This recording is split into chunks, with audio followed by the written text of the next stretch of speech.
भस्म भोयब किन से ब्याह रचा दियो।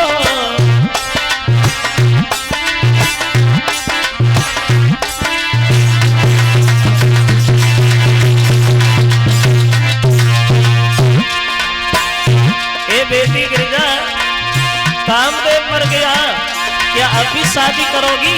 वो गिरिजा बोली महात्मा सुनो। गिरिजा बोली क्या आज तलक दुविधा की नींद न टूटी है। जीवन हो गया तपस्या में पर माया नींद न छूटी है।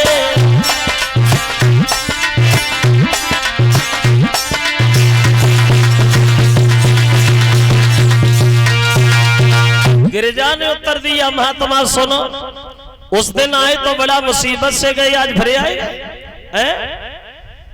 कामदेव मर गया हो तुम सब मर जाओ, पृथ्वी आकाश पलट जाए, सूर्य ठंडा पड़ जाए, चंद्रमा आग उगलने लगे, लेकिन ये गिरिजा का संकल्प कभी फीका नहीं होगा।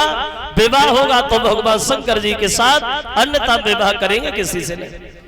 तो महात्मा समझ गए गिरिजा का दृढ़ संकल्प है, तो बोले बेटी गिरिजा सुनो, जिसकी हम बुराई कर रहे हैं हम तो उसी के भेजे हुए आए हैं। तुम्हें तुम्हारी तपस्या का फल मिल गया, भोले बाबा दूल्हा बन के तुम्हारे दरवाजे पे आ रही है। अब इधर नारद चले हैं गिरिजा के साथ, और गिरिजा के साथ हेमांचल को जाके बताया कि प्रभु तुम बारात के स्वागत की तैयारियां करो, और भोले बाबा दूल्हा बन के तुम्हारे दरवाजे पे आ रहे। अब इधर हेमांचल तैयारियों में लग गए, और उधर भोले बाबा कैलाश पर्वत पे चुपचाप अकेले बैठे हैं, कोई लेना देना। तो नारद गए हैं, बोले शंकर जी बैठे ही रहेंगे आप? बोले क्या करना है? बोले शादी नहीं करनी, दूल्हा नहीं बनना। तो भोले बाबा बोले नारद माफ करना, दूल्हा बना कैसे जाता है, हम तो दूल्हे का श्रृंगार भी नहीं जानते। तो नारद बोले देखो शंकर जी, हम दूल्हा बना नहीं पाएंगे, लेकिन श्रृंगार तो बता देंगे। क्या श्रृंगार है दूल्हे का? बोले सुनो, जब दूल्हा बना जाता है तो सबसे पहले दूल्हे पे हल्दी चलाई जाती है। हल्दी का है भोले बाबा? तो शंकर जी ने मन में सोचा यहाँ तो कोई रोटी करने वाला भी नहीं, भला हल्दी कहाँ रखी है। बोले नारद तुम हमें बता, दूल्हा खुद ही बनेंगे। अब अंदर गए और हल्दी के बदले में पूरे शरीर से भस्म लपेटे आए। बोले नारद ये कैसी है? नारद बोले बहुत बढ़िया। अब काय की कमी है? बोले मोहर का है भोले बाबा, मोहर चाहिए।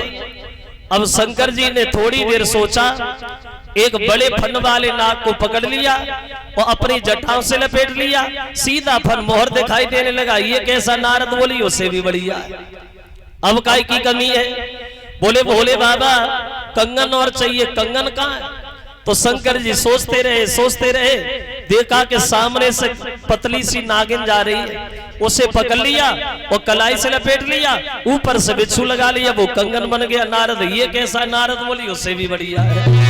अब भोले बाबा दूल्हा बन रहे पर्वत में, क्या दशा है शंकर जी की वहां कि बेनागनिया सुगर कंगनिया है, छन्नों की छटा न्यारी है, बेभूत पिशाच बराती है, भोला बूढ़े बैल की सवारी है।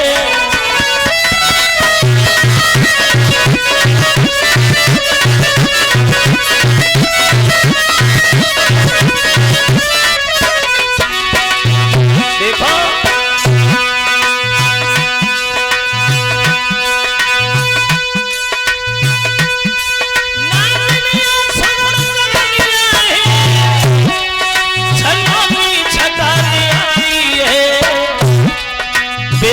पिशाच बराती है, भोला बूढ़े बैल की सवारी है।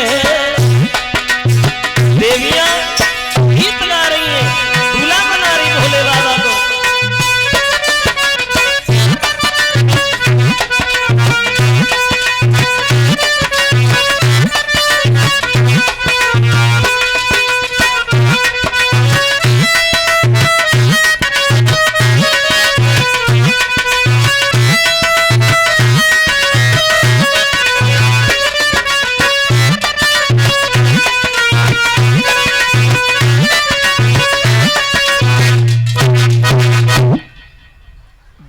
बनाया और दूल्हा बन के तैयार हो गए भोले बाबा पर्वत। बोले अब बोलो नारद, अब काय की कमी है? तो नारद जी बोले प्रभु अकेले जाओगे, बारात और चाहिए, बारात कहाँ है? तो भोले बाबा बोले रुको नारद, अभी बारात का भी इंतजाम हो रहा है। अब पर्वत पे खड़े होकर के भोले बाबा ने आवाज लगा, सुनो भैया, हमारी जहां तक भी आवाज जा रही हो, वहां तक के जितने भी भूत प्रेत सब तैयार हो जाओ, तुम लोगों का निमंत्रण है, शादी में चलो। और जो भूतों ने ये सुना तो भूत हो करके भागे, बड़ा दिन में नंबर हुआ।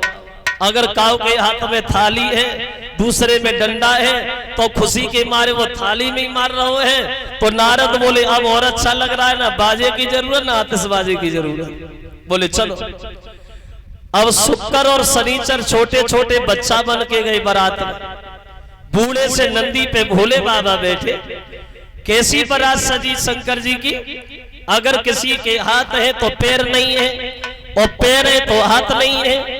अगर किसी के सर है तो धड़ नहीं है, और धड़ है तो सर नहीं है। अगर सर है भी वो सर ही लुढ़कता हुआ बारात में जा रहा है।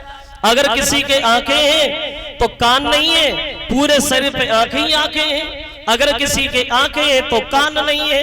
अब भोले बाबा की भूतों की बारात तैयार होती है। वहां कैसी बारात सजी है?